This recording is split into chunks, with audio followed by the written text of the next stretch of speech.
ఎడారిలో సెలయేర్లు. ఏప్రిల్ 12వ తేదీ కొరకు వ్రాయబడిన ఈ భాగాన్ని మీకు చదివి వినిపిస్తున్నది సహోదరుడు పాల్ సుందరం. యేసు పరిశుద్ధాత్మ పూర్ణుడై యోర్దాను నది నుండి తిరిగి వచ్చి 40 దినములు ఆత్మచేత అరణ్యములో నడిపింపబడి అపవాది చేత శోధింపబడుచుండెను. లూకా శుభవార్త 4వ అధ్యాయము 1-2 వచనముల సమాహారం. యేసు పరిశుద్ధాత్మతో నిండి ఉన్నాడు. అయినప్పటికీ శోధన తప్పలేదు.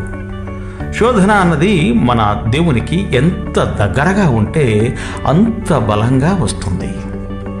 సైతాను లక్ష్యాలు ఎప్పుడూ అతి ఉన్నతంగా ఉంటాయి. ఒక అపోస్తులుడి చేత యేసు ఎవరో నాకు తెలియదు అని పలికించగలిగాడు వాడు. మార్టిన్ లూథర్ కంటే ఎక్కువసార్లు సైతానుతో ఘర్షణకి దిగిన వాళ్ళు చాలా తక్కువ మంది ఉంటారేమో. ఎందుకు? లూథర్ ఏకంగా నరకరాజ్యం మీదే దండెత్తాడు. జాన్ బన్యన్ సైతానుపై సాధించిన విజయాలను ఎవరు వర్ణించగలరు? ఎవరిలో అయితే ఎక్కువగా దేవుని ఆత్మ నిండి ఉంటుందో వారికి అపవాదితో ఎక్కువ పోరాటాలు తటస్థిస్తాయి. దేవుడు అందుకు సమ్మతిస్తాడు. ఎందుకంటే తుఫానులు వృక్షాలకెలా మేలు చేస్తాయో శోధనలు మన ఆత్మీయ జీవితాలకు అలానే మేలు చేస్తాయి. వేరు లోతుగా తనడానికి సహాయపడతాయి ఈ తుఫానులు. పింగాణిని కాల్చడం వల్ల ఆ పాత్ర సౌష్ఠవం శాశ్వతమవుతుంది కదా. నువ్వు క్రీస్తు చేతిని గట్టిగా పట్టుకుని ఉన్నావని, ఆయన నిన్ను పట్టుకుని ఉన్నాడని నీకు తెలియదు. సైతాను తన శక్తినంతా ఉపయోగించి నిన్ను రెండో వైపుకి లాగుతున్నప్పుడు క్రీస్తు నిన్ను తన వైపుకు లాక్కోవడం తెలుస్తుంది.